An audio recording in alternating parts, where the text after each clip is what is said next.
The most remote places now in the world are usually the most fragile. And the Arctic and the Antarctic are two places that are very, very fragile. Arguably, global warming will bring a lot of economic activity to the Canadian Arctic. It will bring in a lot of people, ships, mineral exploration and oil exploration. There's a spiritual sense of many people about what the land means to them. They are part of the land and the environment. We're very protective of our land because everything in life has a cycle. Our animals, our berries, and that's not so reliable anymore because of the change.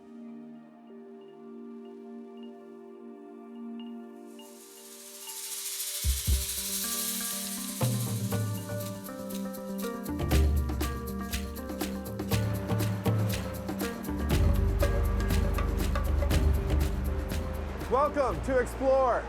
We're in the Arctic, one of the world's most beautiful yet fragile ecosystems. We're going to learn about global warming, the past, present, future of this region, and about some of the local inhabitants, the Inuit. This one's going to be great. Join me. Let's explore.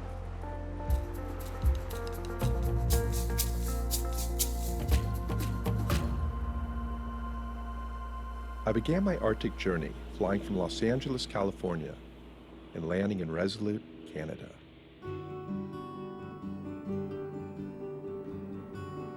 Breaking news, news flash. Right now, we have a special guest this trip I've been holding off. She's the mayor of the largest Inuit territory. Her name is Elisapie, and we're about to meet her. There she is! No way! My name is Elisapie Shiutiapik. I'm the mayor of the city of Iqaluit. Iqaluit is the capital of a new territory called Nunavut, which became its own territory in '99.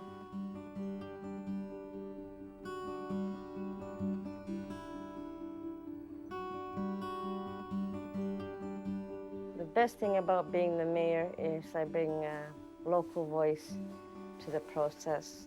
Second one, of course, being the mayor of the capital city is having to travel and seeing the different communities. We have a beautiful territory. The more I see it, the more I'm in love with our land. Wow, it's breathtaking. What does that mean? You're describing the calmness of, especially when it becomes like a mirror, when it's that calm, we call that uksuaktu. Is it true your favorite hobby is fishing? Yes, I love fishing. Almost as much as I love chocolate. It's nice to see some snow, like back home in our, close to the community, you don't see snow like that anymore, where it all melts now.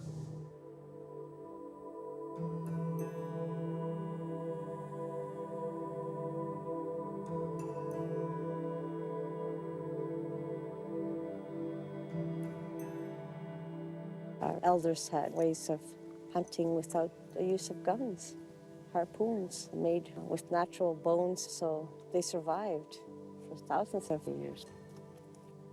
And there's a lot of people to this day who live that way. Just have enough to be able to survive.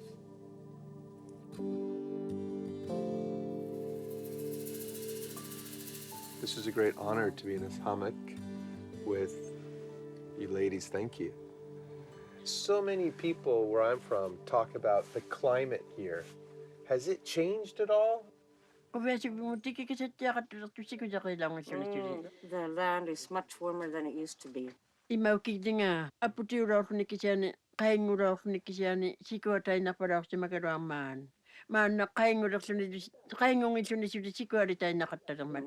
Nuna ida unang natawa to tayo mga nimi.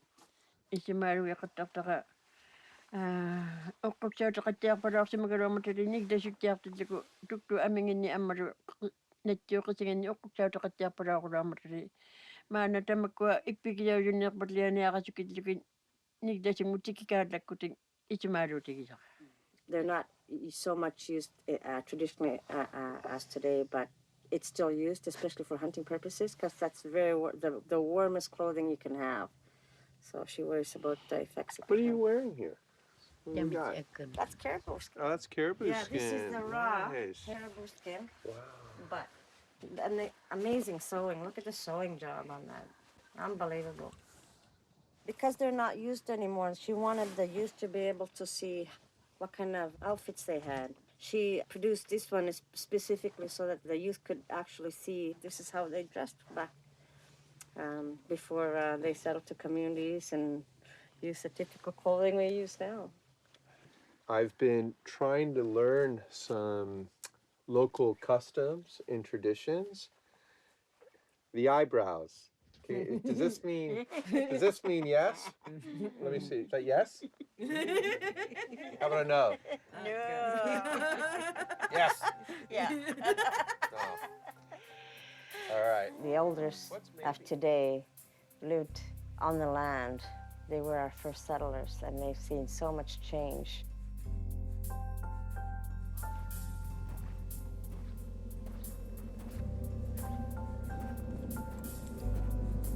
What is that?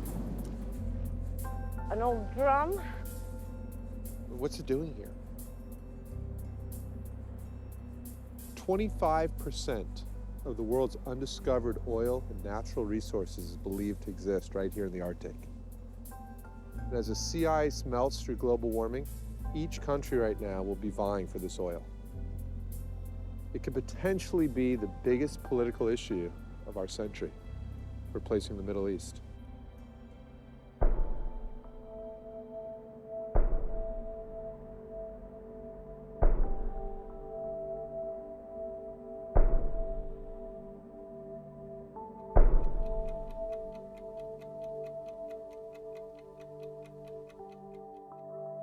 Competition for the rights of the Arctic Sea is tremendous. Under international law, nations have rights to resources up to 200 miles off their shores. However, a nation can claim territory and control beyond that 200 miles if it can prove that the seabed below is an extension of its own continental shelf. Currently, 8 countries are mapping territory in the Arctic.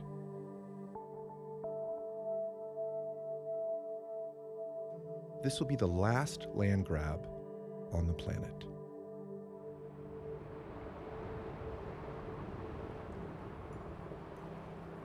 From what I understand, with global warming, there's more access to this part of our country now. And of course, with all the natural resources, it's become a hot spot.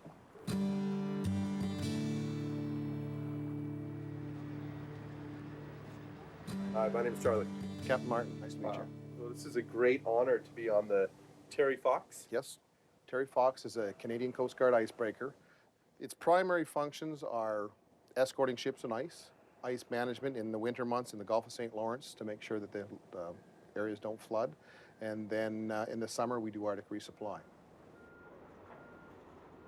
This is Nanisivik Mines. There used to be a mine up here that opened in the mid-70s and it finally closed down a couple of years ago. We now use it for a staging area for Arctic resupply. People think that this area is going to be highly politically contested. Do you feel that way? It already is, really. The Americans don't recognize our sovereignty of the Arctic as it exists now. Other nations want to be able to use the Northwest Passage the way they want to use it without anybody telling them how and when to use it. So it's going to be discussed and played out for a lot of years to come. Is it easier now to navigate the seas with less ice? It's a combination of easier in some places and harder in other places. The warmer weather has allowed ice bridges to melt and allow heavier ice to come down and flush through different places that normally wouldn't get the heavy ice. When you say the heavier ice, is that from the polar ice caps? Polar ice caps and glacier fields and things like that.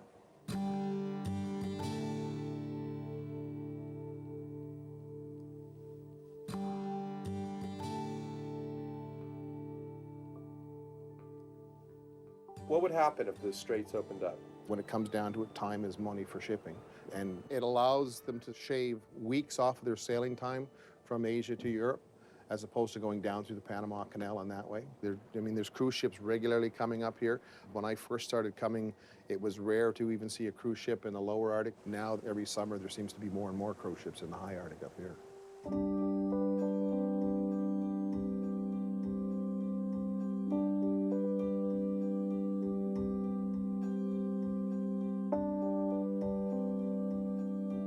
When they talk about global warming, is the Arctic the region that heats up the fastest?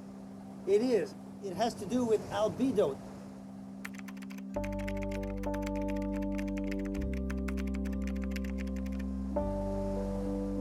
Ice and snow have a high albedo. They reflect almost everything back up. As soon as there is less ice covering the ocean, in the Arctic Ocean, and less snow on the land, the albedo is reduced. It gets warmer faster because there is less ice and less snow.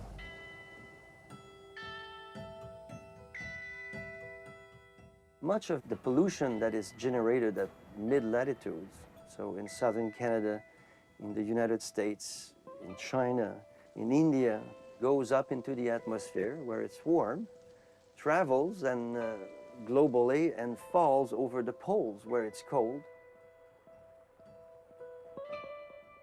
The Arctic and the Antarctic and all the high mountain ranges are in fact chemical sinks. There's probably 3 times as much mercury falling over the poles now as it used to be before the Industrial Revolution. The fact that much of this mercury comes from coal power plants, and now in China, for example, they're building 1 new coal plant every 2 weeks. You find a lot of mercury in bears, in seals, in beluga whales. And this is having a huge impact on the Inuit. The federal government has already issued health warnings. Pregnant women are advised to not eat too much seal blubber or fish. And all this comes from pollution coming from elsewhere.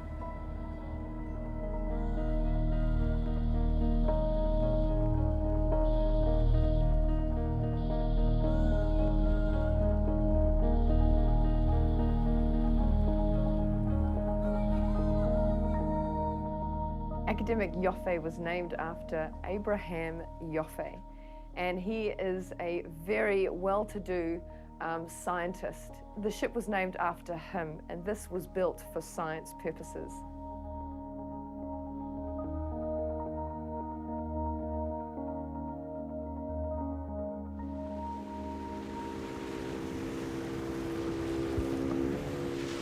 We have so many opportunities to travel, and we can get in the most remote places now in the world.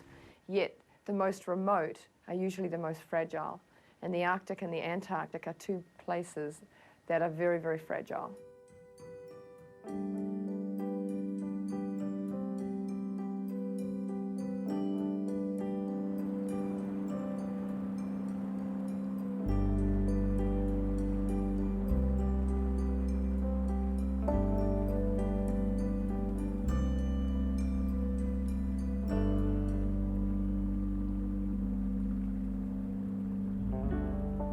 Greenland is about the people and how they live and just the beautiful communities that they live in.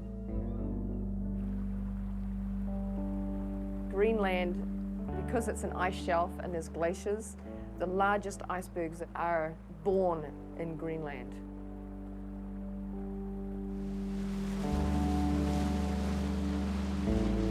So this is interesting here, where it's a stronger blue in one patch.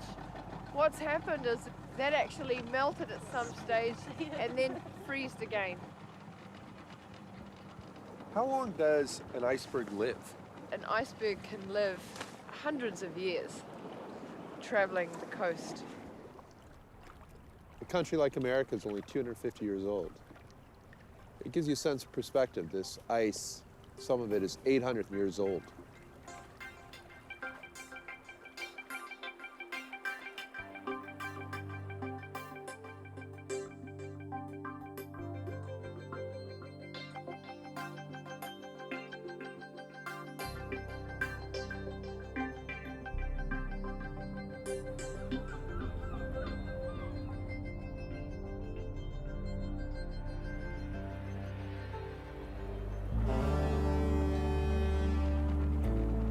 A notable part of Explore's Arctic mission was the opportunity to introduce Elisabeth to Greenland, as well as to the Mayor Sisimiut, Kalaalewit's sister city.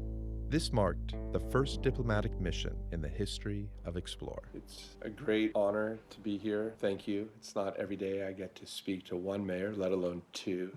Is there a connection between the two cities? How do you share a connection? Аммалу такусиннаарпут ассигиссутеқарторуйуссуусут сисимиу эқалуиллу инуориаасиа культуриаллу эққарсаатигалугит ааммалу усиккугу ассигиканнерсут аалларниутиериарутсуу таани иммину қаниллисаанерну аалларниутаасиннаас иммит синнут оқалориаасерпут ааммалу тассамила сулиассарпассуақарлута ассигингитсуу такусиннаарпу таавалу аттавеқарнерпут аннертунерулерсиннаасоқ наммини оқартуссаанерпу аама аннертусиартуиннартиллу. I was curious if the mayor has noticed the effects of global warming and does it affect the community? So this магадан киуллак киссаккиарторнеру тунгасоқ сиуллиуллуу оқаатигиукку тасса илисиманеқартули сисимиут уангилисиматуйунгиккалуарлунга кисиан малуннарпоқ арлаатигу киак тиккиарторнера аама сунниуккиарторто соор сисимиу ниссимаффиа. In the past, people that go out fishing, they go out on the ice, but today, lately over the years, there hasn't been no ice and their fishing has been very limited.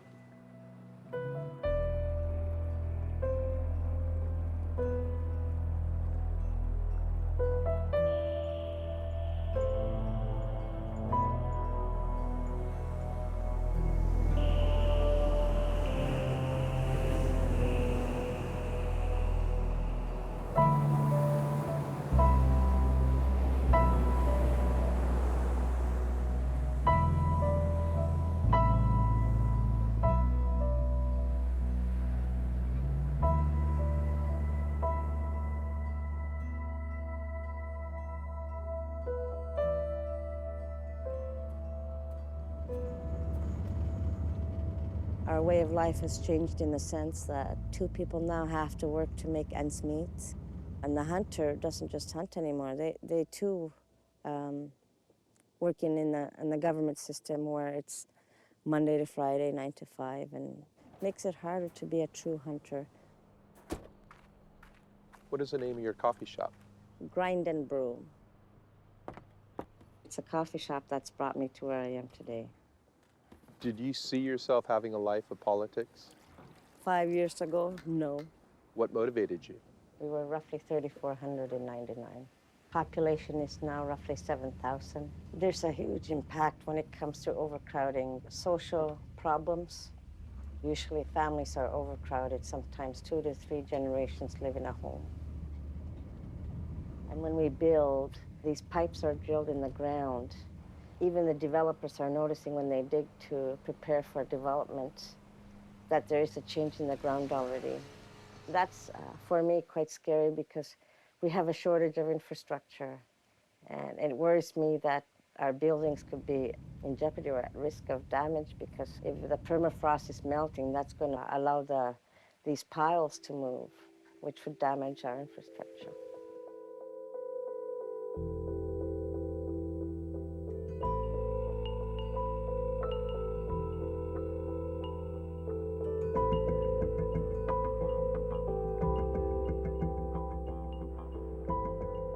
Years ago, there was no need to put this new technology, these thermal siphons, in to keep the ground frozen. Now you have to use measures that will keep the permafrost frozen because it costs millions of dollars if suddenly your building shifts or there's structural damage due to permafrost melt.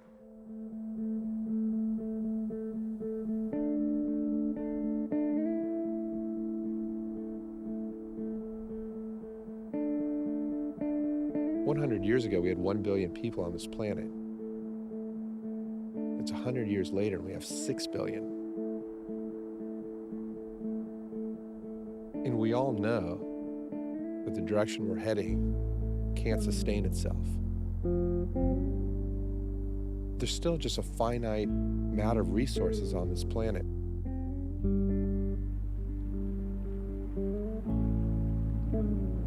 melting of the ice in Greenland and eventually in Antarctica will raise global sea levels. It will alter sea currents, so it will change climates here and there.